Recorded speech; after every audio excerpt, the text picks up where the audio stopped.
júri popular, que teve 377 votos. E aí eu gostaria de dizer aqui que a disputa foi acirradíssima. Se eu dissesse a vocês que foi 3 votos de diferença de um e para o outro só foi 2, eu não acreditaria, tá certo? Então no júri popular, cadê o pessoal da Elisson aí? Então parabéns aí ao pessoal da Elisson. Pode dar aí.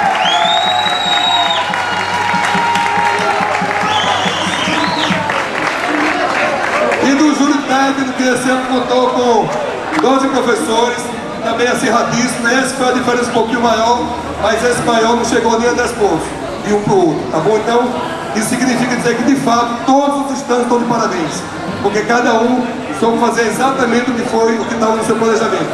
Ações de promoção e merchandise, que, de fato, convencesse as pessoas a participar, né, e colocasse em prática toda a teoria disso em sala de aula, tá certo?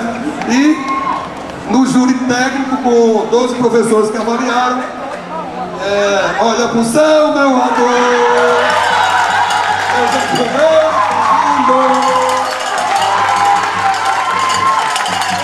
é isso aí, pessoal, parabéns a todos, show de bola.